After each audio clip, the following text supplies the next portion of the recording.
New Zealand is a nation that isn't supposed to have large mammals. That's just how evolution designed it. A bird paradise. However, European settlers decided to change all of that. Their idea was to create one of the largest and most impressive areas for hunting tourism in the world, and New Zealand's Fiordland was their ideal destination. They introduced a whole host of deer species like whitetail, red, wapiti, chamois, and even decided to drop in a Himalayan tahr or two. They weren't done there though. They wanted a star of the show, the crown jewel of this plan, and that was going to be moose. It came with struggles, but eventually moose were introduced and the crown jewel they became. However, things didn't quite go to plan, and from the outside, it seems it all came crashing down in the 1950s. But to at least one man, that's not the picture. He's researched moose in New Zealand for over 40 years and has reason to believe they're still out there in the present day. He was hard to track down, but eventually I got him. So here's the full history of New Zealand's moose and their possible continued survival, as shown and told by Ken Tustin. Enjoy. So 1910 was their first release, right? 1900 was the first release, but it was a failure. The 14 animals that were brought over, all but 4 died en route in a storm. The ones that were left were let go southwestern near Hokitika. 3 of them disappeared. One hung around for 20 years until it was finally shot for being a nuisance. End of story. The second release, 1910, Fiordland, where it was hoped that they'd be less disturbed. And one of the reasons that they knew Fiordland was full of swamps, thinking that swamps favoured moose, but in fact a swamp in New Zealand is quite a sterile bit of a habitat, whereas in North America it's full of good things for moose to eat. Water plants amongst them. No equivalent here. So 10 young animals, 6 females, 4 males were let go in Dusky Sound, Supper Cove and Dusky Sound. A week after they were released, 1 female was shot, and on release, 1 female in an interaction with one of its mates broke her leg at the shoulder and never bred, if that's the one that Eddie Herrick shot a few years later. So we're talking about 4 females, 4 males let go to start the New Zealand Fiordland population.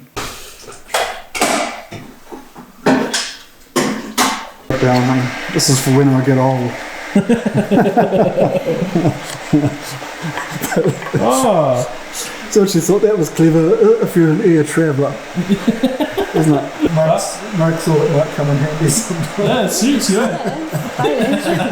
1912, some miners found sign of moose were breeding. That was significant. 1923, commissioned survey reported that they were doing quite well, I thought, and that they could perhaps run some limited hunting under license for trophies. So 1924, limited opportunity for some hunters to shoot an animal under license. 1929, the first trophy moose shot under license by Eddie Herrick, Seaforth Valley. 1934, the second trophy, also shot by Eddie Herrick, a Hawke's Bay gentleman hunter, in Wet Jacket Arm, in what is now called Herrick Creek. After 1934, all protection was removed from all the game animals, actually, moose included. And so that was a source of information which the Economisation Society and the government kind of lost, because hunters, as part of their permit requirement, were obliged to put in a report on the status of the herd. In the meantime, red deer liberations made around Lake Manapuri, not too far away, had spread into the Seaforth Valley and the Western Sounds, and were progressively doing so in enormous numbers. Very successful animal, and that changed the habitat. And so by the 1930s, mid-1930s, it was thought that without any information and with red deer, changing their habitat quite dramatically, that it was likely that moose had become extinct. So we're talking mid-1930s, presumed extinction. So it was a bit of a surprise in the early 1950s when moose made an appearance again. April 1951, Rob Francis Smith shot a female moose in what's now called the Henry Burn, and a few months later, August 1951, Jim McIntosh shot a moose in Herrick Creek, 2 females. The sports industry up in an uproar because the animal, they thought that with so few animals, it was surely the end of the moose then. And a year later, in April 1952, Percy Lyers shot a moose in Herrick Creek, and his companions Rob Francis Smith and Max Curtis took live animal photographs. A female by Curtis and Francis Smith, and Francis Smith also saw a young male. He took a photograph of it, but I've never seen that shot. So from a presumed extinction in the mid-30s, or the 1950s, was a flurry of well-documented hunts that resulted in 2 females and a male being shot. And it was, for most people, the trophy bull that Percy Lyers shot in Herrick Creek, 1952, is the last evidence they'll accept of moose in Fiordland. And since then there's nothing? Because after that, they presumed, through lack of evidence, that was the end of the moose. I love this shot. I've used that so many That's times. my favourite. It's so good, isn't it? Max Curtis. Be back on that same side. Yeah. And you think, oh, Max, you little cracker. With his box brownie, Yeah. And is this from the same sort of thing? Yeah, that's when it turned and ran into the lake. He said, swam the lake, no trouble at all. Yeah. So it's just lovely to hear him talk about all that stuff. Yeah. No, it's wicked, isn't it? What a shot that is, though, to get there. So, from 1952, like, what could be the reason then? I know you've mentioned red deer a lot. Is that the sole reason that moose would have struggled from that period onwards? Yeah. When you're talking welfare of moose, the first thing you think about is red deer. And red deer invaded the moose habitat from the east, from a whole number of releases made at Manapuri here just down the road. And when you're talking about red deer being released, as a basis of a sporting resource, you're talking about, I think it was more than half a dozen releases made, and some of them were 20 animals, and some of them, and of course they'd be mixed age, unlike the moose who are all juveniles, so they got a really good head start. And they were released into virgin forest, so unlimited food, population, what we call an eruptive increase. Within 15 years to 20 years, those populations would peak. Of course, they progressively colonise, like ripples in a pond, colonise adjacent country, so that by the end of the 1920s, red deer were pouring into the Seaforth Valley, and within 15 years, of course, we're reaching peak populations, and so the whole forest food for forage for both species was diminished, and of course population peaks, pause, and then the numbers drop or plummet, not because they drop dead from starvation as much as recruitment by young animals becomes impossible to feed. So there's a bit of lag time there. Moose still existed, of course, but like red deer, the recruitment of young into the population would be pretty weak. Red deer are a generalist. They can eat kind of a whole lot of stuff. Moose are a specialist. Their mouth parts, their stance, their short neck, everything makes it difficult when you compare them with the abilities of red deer. The advantages moose have are a higher reach. Red deer limit of reach is about 2.1 metres. Moose is about 2.7 metres despite their short neck. So that gives the moose only about a 60 centimetre zone which kind of belongs to them in the forest canopy, under a forest canopy. And the ability of moose to digest more woody material than red deer gives them another advantage over red deer. But they're the only two advantages. Moose can't graze, for example. The mouth parts kind of prevent it almost. They'll feed by grasping a branch, breaking it, dragging it through their mouth and stripping it. Red deer don't do that so much. They're more terminal shoot eaters. But the red deer can graze, so they can take advantage of short growth and grasses and on slips and clearings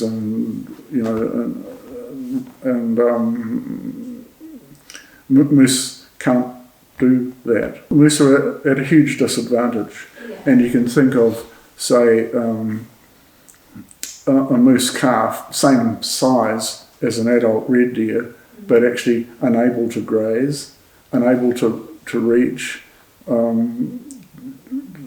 In a depleted forest, the chances to reach adulthood would be very slim indeed. And this is the situation we're in right now again, and we've been there before in the 1970s.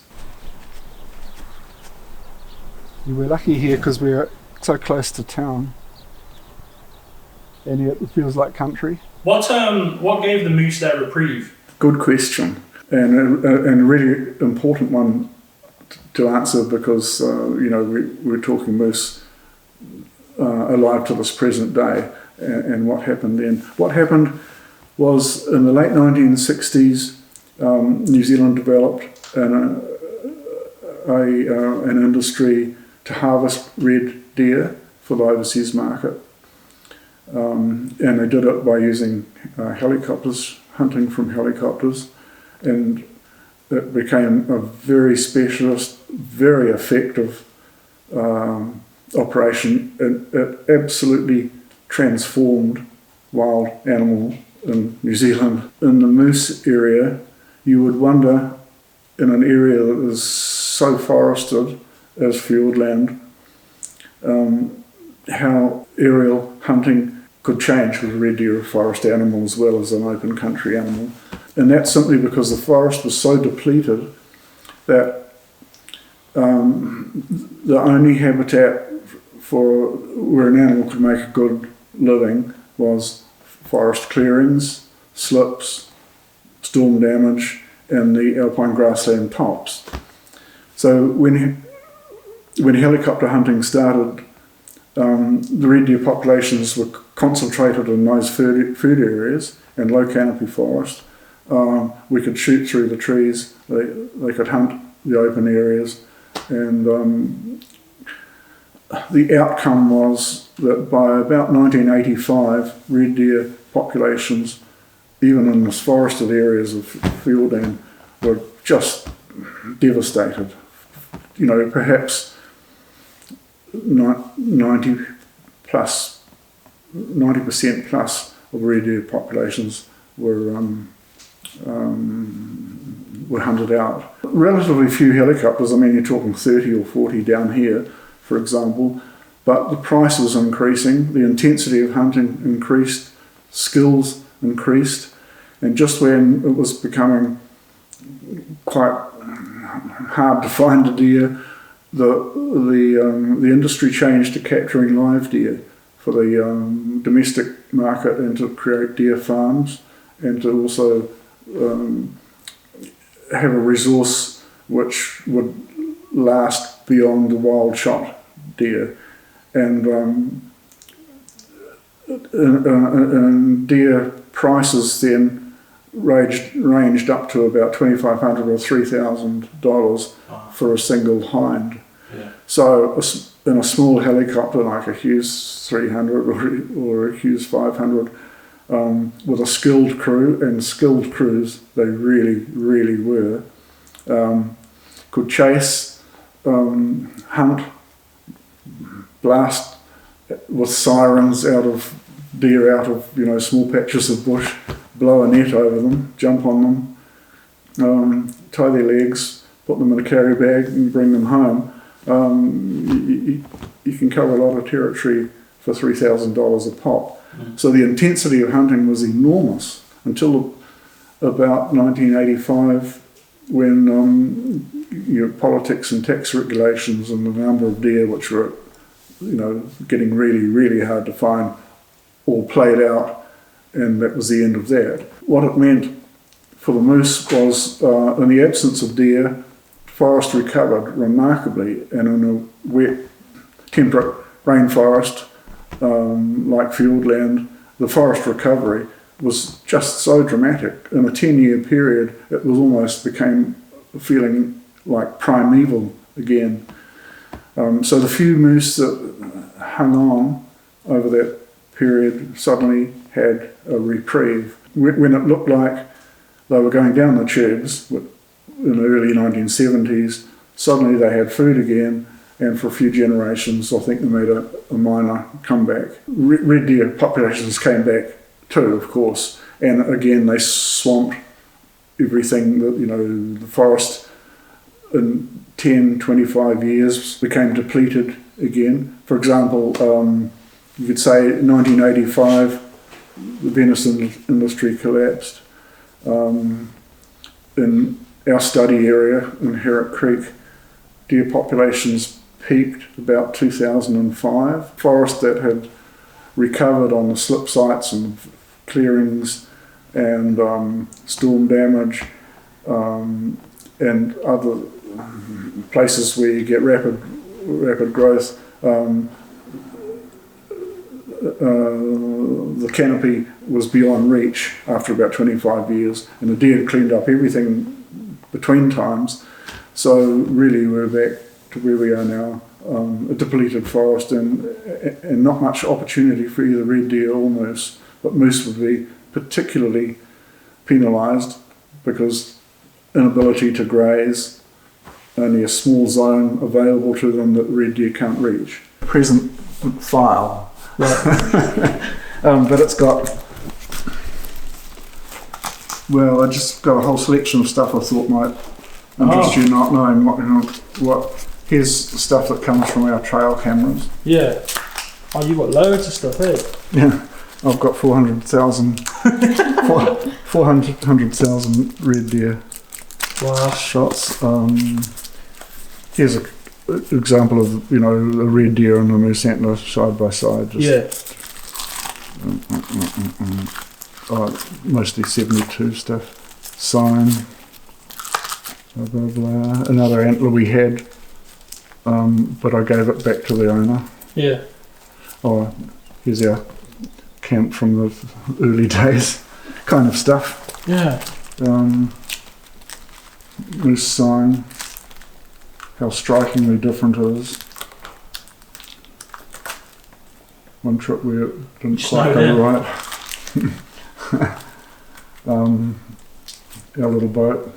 So if we move it to post 1952, when that last photo of moose was shot in that year, you've really been the man on the search.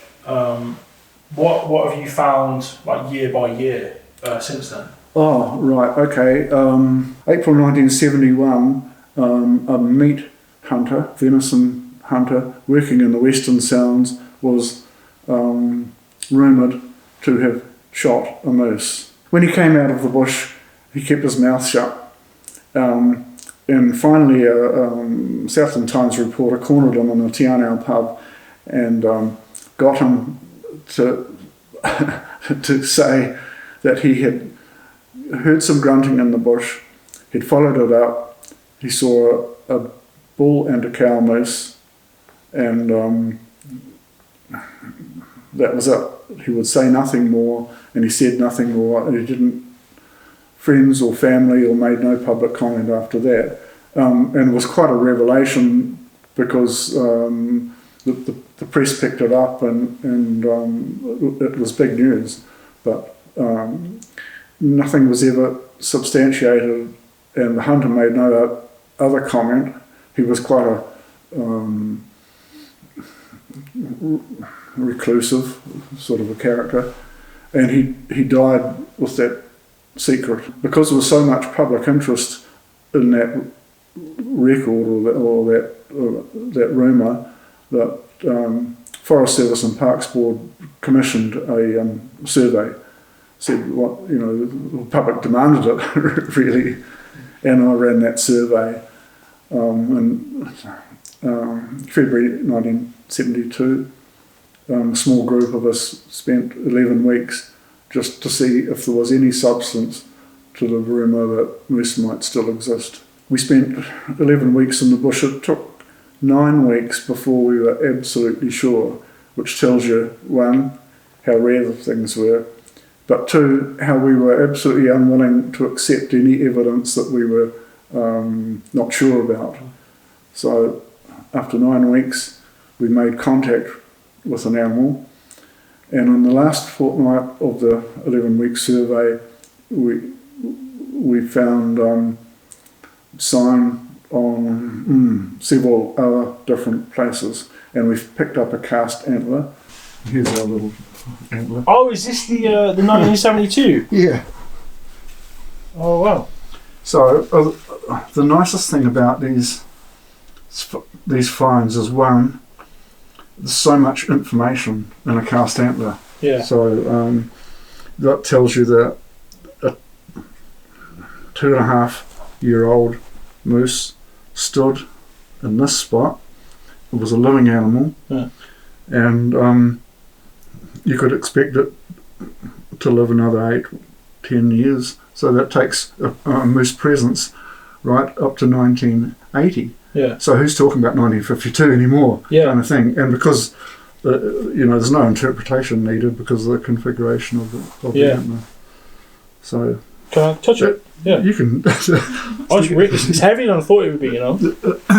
It's been lying in moss and stuff, and it's been chewed by mice and things. But nice find, yeah. Not interpretive in any way. No one said, I think this is moose sign because it looks like this. This is, skeletal evidence. It's pretty. Well, it's clear as that, isn't it? Yeah. Oh, yeah. Well, it's clear as. Oh, yeah. Moose antlers, different configuration, tines like forward. Deer, right? Yeah. Out the side, not out the top. Yeah, exactly. Yeah. So it's like that, right? It should be like that. Yeah, exactly. Rather than up here. Yeah. Exactly. Like this, you see. Yeah. That's wicked, that, isn't it? Nice find, yeah. Yeah. Lucky what a find. possession that is. Yeah. Can I ask, what's this here? That's you, right? Yeah, that's What's it, like a big Gatling gun in the field or something? It's 12.7 mil. It's 50 caliber machine gun. Yeah. In a cave in Laos on the Ho Chi Minh Trail. Yeah. So, do you know about the Sowler? What? Sowler. It's like a presumed extinct bovine. It's like a striker. Yeah. No, we lived in Laos for 2.5 years. Yeah. Did you ever see one? No. That's the only reason I know is because Laos and Vietnam, it's the Annamite Ranges. Right, yeah. What was it we were looking for? Never blasted one, no. But the gift that the close contact in those last weeks gave us, right on the tail of a living moose, every day, we could see where it sat, where it had fed, what was eating, what it looked like, and we gained a huge amount of knowledge on on the moose in New Zealand and in Fiordland and in that chunk of forest. So I came out of that survey, and that's what my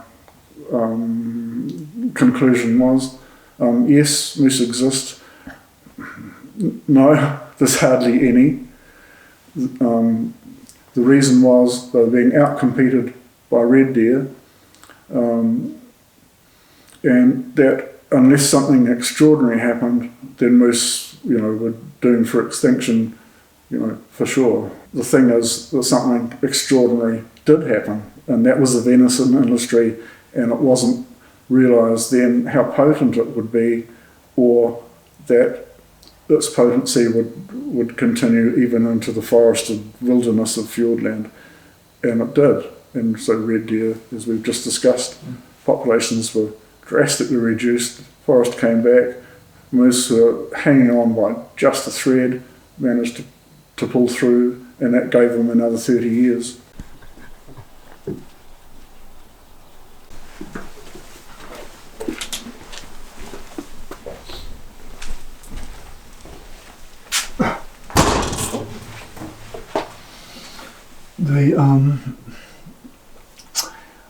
Not sure. They were found in someone found them in a second-hand shop in Auckland. Oh. And they were mounted on a wooden shield, and the wooden shield, which is really Bora-ridden and tatty, had on the back penciled moose shot in Fiordland. And the owner of the second-hand shop said he worked out that it was just before the 1950s, he said. Yeah. So we've got kind of no reason to challenge that, but it's one of those infuriating records that's got a story, but we just can't find anything about it. After 1972, what do we have? What happened after that? Like any period after that? No, nothing much after that. I changed my job. I went flying. I overseas work in Asia and Antarctica and things. When you do those big contract jobs, you just want a little bit of good old New Zealand. And what I had so loved life in the bush when I was on my research job.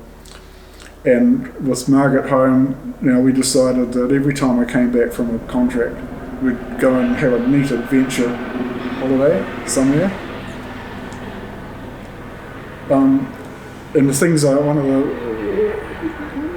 one job I had, which I always cherished and I often wondered about the outcome, was the moose.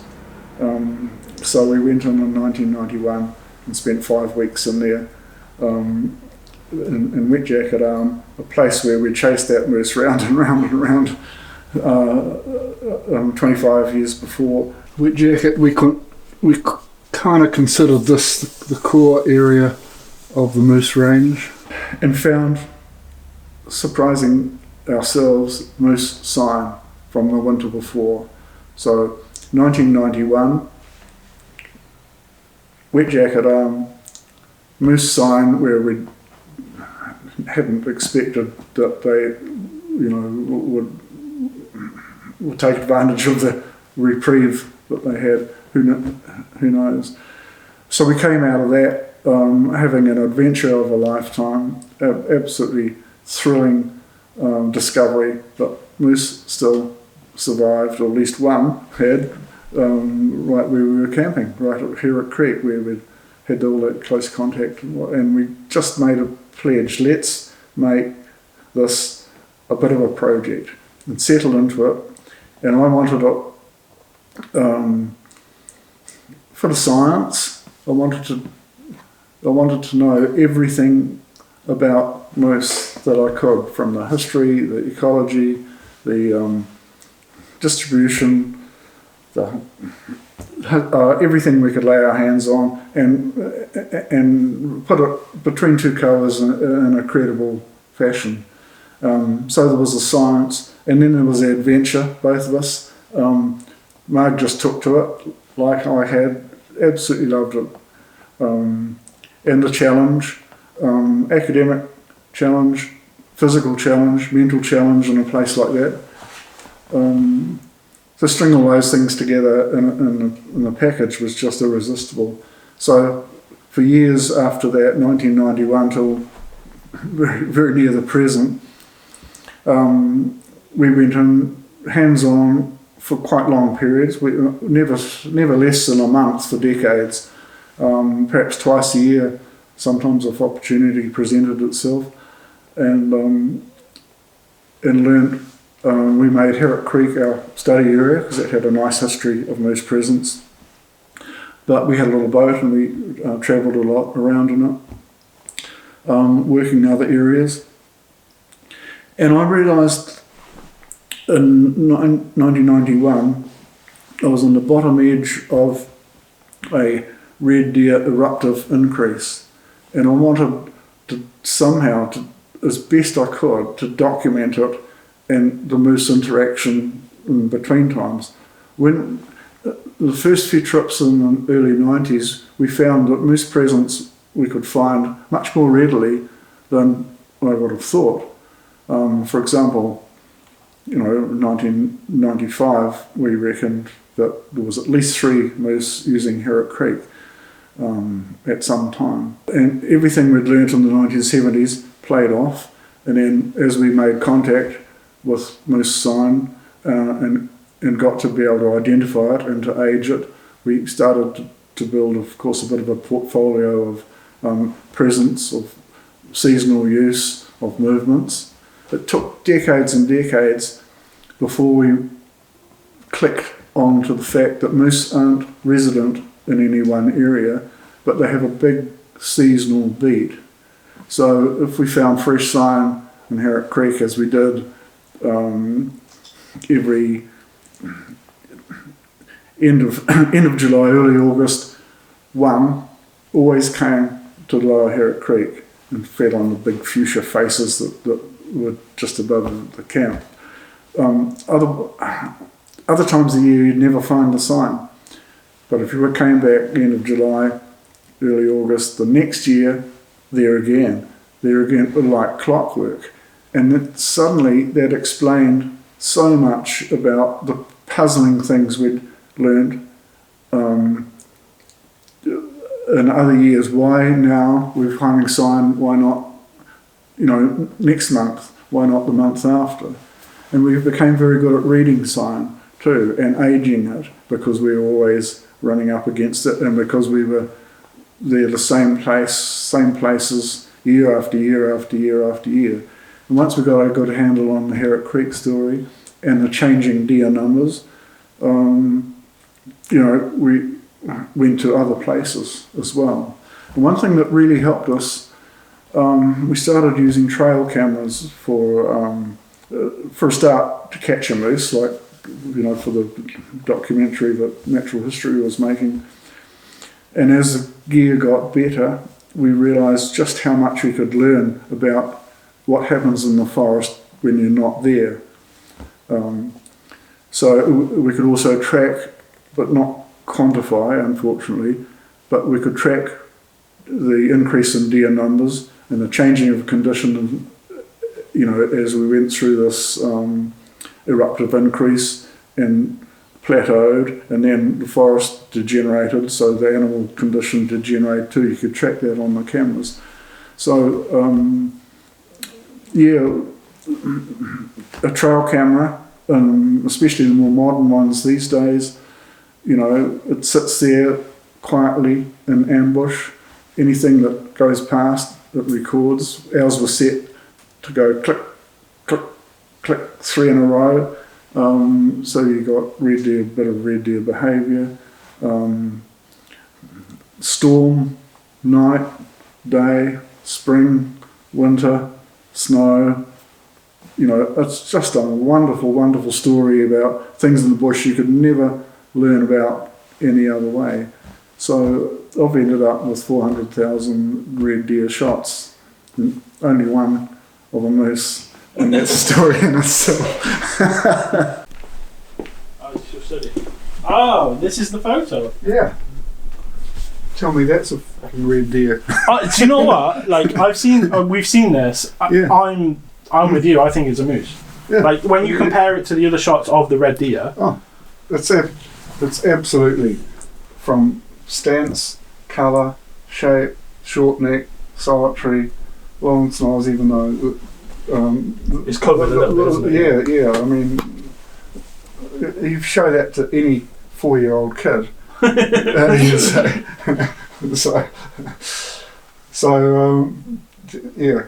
I agree. I think that there, like, because I've done a lot of work with big cats in the UK, and all that sort of stuff, and you always get stuff sent into you, and you can just see and think that is rubbish. But that, I look at that and I think that is, if you had to give me a yes or no, and that was it, I'd say yeah, that's a moose. There's two things that can be red deer or a moose. Yeah. Okay, if it's red deer, it's chestnut coloured, lightly built, head upright. It's got the curve in the back and everything. The whole works. Yeah. And big humped shoulders, blah, blah, blah. What are they on about that stuff? Yeah. I'm with you. I think that is a moose. I can't lie. So trial cameras seemed the way to go, and the early cameras, of course, were cumbersome and clever and clumsy, and it takes a fair bit of battery power to wind a film. In winter, it all goes stiff or frozen. The battery winder makes a noise. The deer get trails scared. So nothing worked very well. But having said that, the natural history boys picked up a short section of footage. They had a time-lapse camera set up, and it just went click, click, click all day. And anyway, we were lucky enough to get a moose on one time. And you're confident it is definitely a moose?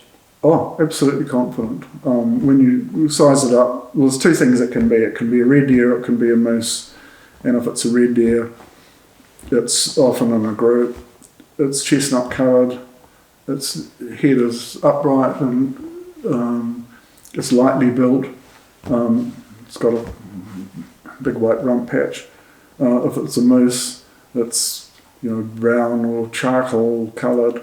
It's high on the shoulder. It's low and rounded rump. It's got a short neck. If it's standing, it's got usually in a splayed front feet. It's got big ears, big long snarls. Amazingly, people found that the presence of moose in the mid-1990s was so unlikely, so verging on the ridiculous, that even that photograph failed to shift people. We thought we'd made a film. I wrote a book. We published the photograph, and it was so obvious, but that wasn't the public perception, and we got teased a lot, and that's fine, that's fun. But we also copped a fair bit of ridicule and some pretty spiky stuff. Have you ever seen the Takahe? Yes, I worked on them too for a while. Yeah. Did you? Yep. He's Miss Muffet. Yeah. No, we worked up there quite a bit. Margie and I did some trapping up there, predator trapping, for a few years in a row. Oh yeah, amazing birds. Oh yeah, they're amazing. I'll never forget the first time I saw one in the wild up close. It was just magical. In the Murchison Mountains? Yeah. Wow. I've done quite a bit of work in there over the years. But it was a head basin with tussock and big patches of Hebe scrubland, and the birds are pretty shy. Yeah. But they've got this distinctive call, like a dum dum dum, and you could see the bits of scrub moving as they sort of stake you out. And I just stood very, very still, and suddenly, out of this Hebe, which is like we've got some growing out there, that real dense subalpine scrub, it stepped out into the sun, and in a landscape which was all earth colours, suddenly this bird in its beautiful, beautiful iridescent feathers and its bright red beak and bright red, I think out of this world. You're almost taken back to the era of the mower, you know, and then it walked over, and then it picked up some tussock, which they pick up with their feet and eat the base of the tiller, and it's like surgery, this amazing slow motion. And then it came over and it picked his leather bootlace, picked at that thinking it might be interesting. So here was I with this ancient bird and its beautiful colours, thinking, my goodness, what a privilege. Oh, magical moment. Best tool we had would be DNA evidence, and we did that with hair samples in 2001 and 2002, and I'm really grateful for the help we got in testing those samples, but kind of disappointing because I thought we were on a roll and we could do it again and again and again, and perhaps even get some information on animal movement and things, you know, picking up the same animal and so on. But it's harder than you think, and now it's got much easier. But moose have got so fewer. It's a bit like the camera game. We've got the gear, but we haven't got the moose. We've got the DNA capability, but we need to find samples that we can work with. And right now, the most recent evidence of moose I've seen dates 3 years ago, 2020. We want something fresher to work with, and it's exasperating. On the other hand, we're not putting the month-long efforts time and time again, so we've kind of lost track a little bit on where we were at just a few years ago. So what happened in 2020? 2020 came a sighting of a moose by a friend of ours. He was a helicopter pilot as a backseat passenger in an R-44 on a scenic flight into Fiordland, and he looked out his window. On those flights, of course, put a pilot on there, they're always searching for deer. In the course of the flight, he looked down and standing in a small clearing about the size of this room was a moose right in the middle of it. Ben's record was in here, but we've already been looking in there. Yeah. The photograph of the mountain ribbonwood I've got that I showed you, that was from in here. We were on the tail of that one for about 4 years in a row. But this is what we think of as still as the core area. And, you know, huge. Massive. I think 1.3 million hectares or something. And just a few little tracks. 1, 2, 3. So there's a lot of gaps, a lot of big spaces. It's a big old place. Yeah. It's a real privilege to have such amazing wilderness so close. His credentials are immaculate. Ben Young, 24 years old, just gained his helicopter licence. He was being mentored by the Southern Lakes Helicopters boys here, which they do for young pilots that have got talent. Ben had spent 2 seasons in northern British Columbia as a hunting guide, working for an outfitter who was early season moose and caribou were the main targets, and of course he was very familiar with moose. When he looked down, there was no question. There was no question it was a moose. And as he described it, as he flew over it, it shook its head, and he said, that big long face, those big floppy ears, which I thought was a nice touch. Yeah. And the other thing too, we sat here in this lounge just 3/4 of an hour after he'd seen it, and he said it was a sort of a rainy day. It was clearing, the weather wasn't very good, but the sun was out. He said we'd seen 9 deer, and he said they were that colour. He said, pointing at a orange we had in a dish of fruit. and it's true, you know, red deer just got their winter coat on, some really are burnt orange colour. And he said the moose was that colour, he said, pointing at the wooden bowl, which was a sort of a walnut, carved, fashioned walnut bowl, and that was sort of brown charcoaly sort of a colour. So it was, two nice little touches which he volunteered that sort of authenticated his observation. And the other thing I'm grateful for is that he was willing to talk about it. You know, when we get ruthlessly teased, he would be too.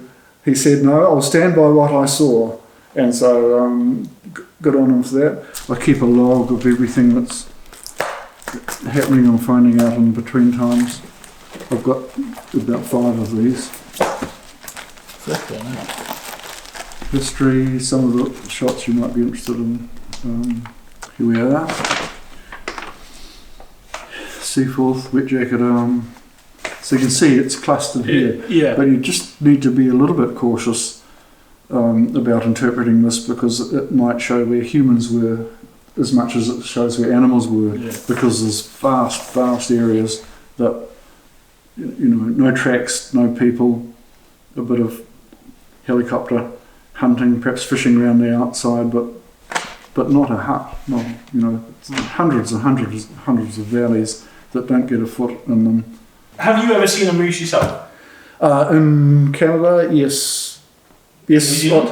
No, I haven't. Some of those any minute now, any second now, times, but they haven't played out for me, and I don't mind that. Be nice, be certainly really nice to see one, but I don't expect to. But the things we learned from the browsing. The difference between red deer is quite striking. Reach, style, breakage, height.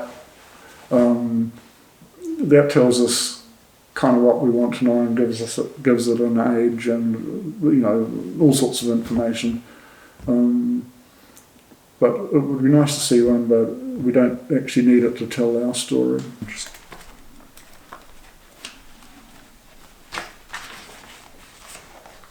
Old records, old reports, old this, old that. Yeah. You've got a bit going on here, How deep do you want to dig? I was going to say. Right, it's all good stuff out there. Yeah. Well, if you're putting together a story, and as our pledge was, to start from the very beginning and everything you can learn, no matter how small, collect so that you can write a credible narrative between two covers that makes sense and captures the history, the ecology as best we can, the distribution as best we can, everything we can learn about them. And a big chunk of that was chasing up old characters who'd had something to do with moose in the past, and digging out their story. And the moose have always, as we were saying, had a shroud of secrecy. If somebody saw a moose, shot one, or had any sort of interaction, it was so often, most often, kept a secret. One, if he'd shot it, he didn't know whether he'd committed an offence, and there was a legal aspect. But in good part, if they saw one, they didn't want to protect the animal, they didn't want to tell anyone else. Yeah. You know, there's hunters who never told their wives or families that they'd seen one because they didn't want it to get out. And so everything I do, everything I've learnt, I publish, but I've had a heck of a job to dig stories out of people sometimes. Yeah. Now that so many years have elapsed, people have got a story or got a story from their grandfather, and are willing to to talk about it, Yeah. so I can add that as a record. But once a record becomes second hand, you lose the date, the time, the story that went with it, and you end up with, like I have in a garage, a set of antlers, almost certainly from New Zealand. But where did they come from? What was the year? What was their story? Who, you know, good information, just a click away from learning something, but it's not much use. Do you think they'll ever be found? Do you think, if it's not yourself, do you think someone else will? Oh, well, I'm hoping when, you know, when I've had enough, I'll pass it on to somebody, or we have someone in mind, I haven't told them yet, that I'd like to pick up all the things that I haven't published. One thing I have done is everything I've learnt, I've shared, whether it's published in the books or doco or in hunting or sporting magazines. I've sort of wrote updates as we went along on that. I need to rewrite the history book to bring things up to date. I've got 25 odd records, which each is a nice story that needs to be told to get as part of the picture. I'd like to do that. I'd like to end up my stuff with a wee touch of authority, but it's getting quite hard. But no, there's a story to be told. It's very likely that they'll drift into extinction, just as I predicted in the 70s, which turned out that I was wrong, or that my timing was wrong. But the situation in Fiordland now, you're always talking, if you're talking welfare of moose, you're talking about red deer and you're talking about food, and it's not looking good right now. But there's some small events change things. For example, there was a huge earthquake in 2003, and that resulted in slips all over the Fiordland, and that results not in a food source, unexpected food source. We're not talking the debris on the slips, we're talking about regrowth, quick regrowth in a 25-year or 15 to 25-year period where food's available before it gets out of reach. Those sorts of things. Department of Conservation are doing some aerial 1080 poison drops to limit numbers of pests for bird predator control for birds. Deer would be a collateral kill for that. Anything that affects forest, anything that affects forest growth that would help the moose, just as it would better help the bird life and so on. Other birds, I love kaka. I love just this amazing parrot with all its various calls. If you get a group of them, sometimes hanging upside down all around you, just playing. Yeah. Kiwi, of course, magical if you can ever get to see one. Have you seen many kiwi? Oh yeah. We hear a lot and we see a lot of sign, but they're quite difficult to spot. You've got to be up in the rain in the middle of the night. I don't suppose you've seen kakapo? Kakapo, oh yes, I have. Really? But not truly wild. I've seen kakapo sign, and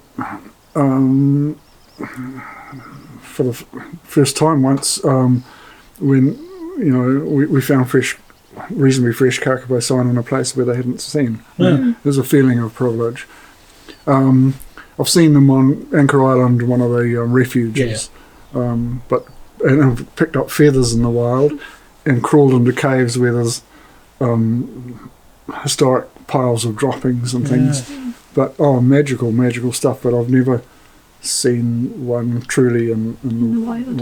You'd been the right time for the Fiordland crew, wouldn't you? Yeah. I saw the very first one that they pulled out of the Sinbad Valley. Yeah.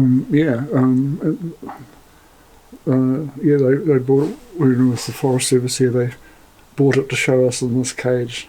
This gorgeous bird, like almost an owl face, and Yeah. it's lovely emerald green plumage. Do you still have the feather?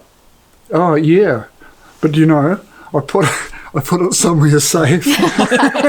And I don't know if I can find it. I don't think the outcome looks very good for moose. I would expect them to slip into extinction. Maybe they have already, or maybe like last time they'll hang on by a thread, and so if they do, it doesn't take away from what a remarkable story it's already been. To put on an animal that doesn't fit in that environment with its competitor, to hang on and hang on and hang on and hang on by such a tiny thread.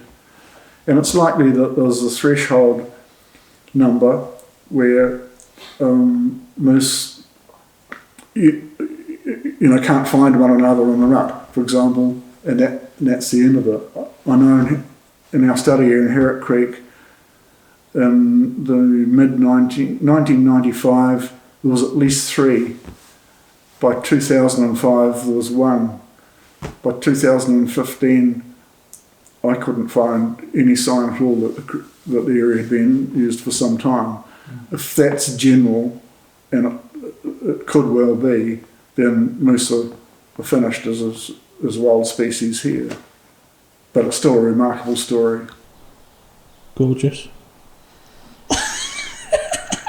Why do you think that it is that no one has seen one if there are signs, like considerable signs? Why do I think they have been so few seen? One, I would expect one that they're so rare. 2 is that they're a forest dwelling animal, and so they're undercover. 3 is that they're solitary and not a group animal, not a social animal. So you're not, any time you're going to see a pair as perhaps a mum and a calf, or maybe a bull with a cow and the last year's progeny if it's female. They're not resident in any one area. So if you find sign in one area, don't go back expecting it to be where you saw the sign last time. Come back in a year type of thing. Open country, there's nothing in the tussock tops and things that would favour a moose. I would think it surprises me a little in the helicopter days when the hunting was so intense that more weren't seen, but the animals were on a lull then in terms of numbers. And remember that if you're hunting in a helicopter, you're cued for red deer. That is, chestnut colour, flash of a white rump patch, animal fleeing with the commotion made by a helicopter, and they'd drive them into the open if they could and either shoot them or blow a net over them. I'm surprised it wasn't almost like a Ben sighting, one come across one at the edge of a clearing, maybe swimming a lake or one of the sounds, but it seems not. That could still happen, of course. And the snow clears a bit, and I've got a friend arriving in early January, and we might just do a day with the helicopter, drop, see if we can do a dozen or 20 different spots to see if we can pick up recent enough sign, even years old. So we'll start, I'll take all the catchments, for example, of the Seaforth, start from the head and work our way around all the little headwaters. And if we see a place where the sign is readable, like in the Cyril Forest, the fuchsia faces and the old slips and things where you can actually read it, get a drop off, and you can very quickly say there's nothing been here, in recent times. Try it again and again and again, and so we might be able to find where we get something positive. And then we've got something to look for. And then if it's really been only a season or two old, maybe time to come back and just zero in on a few really kick starts. Yeah. Otherwise, where do you even start? Yeah. It's tricky. How difficult is it to get to that part of Fiordland? By air, easy. By foot, long, hard journey. And is it traversed well or No, not so well? not at all. Hardly at all. Fiordland's got a few tracks, but there's just vast gaps between, and it's difficult country to traverse. It's really steep. It's heavily forested. It gets 7, 8, 9 metres of rain a year. It's just not people friendly. If you go to Fiordland, you have to be very much of a mindset of, it's not for everybody, that's for sure. Yeah. It's certainly for us, because we had this project, and of course all the other things about Fiordland, the birds and and the forest and the history and all that. So wrap it all up, but Fiordland's not for everybody. And the fly. I think Steve, we photographed it and Steve put it on that. Just unravelling a big complicated knot. In your opinion, as we sit here in 2023, the back end of it, Yeah. do you think moose are still alive in New Zealand? Oh yeah. I'm sure there'll be. I'm sure moose are alive in New Zealand, in Fiordland, right now, but I would suspect if an animal reaches adulthood, it can make a living just, I think, but recruitment would be expect to be zero, and the 20 odd years that the surviving animals can live their life out could be it. So 10 years hence, I'd expect them to be extinct.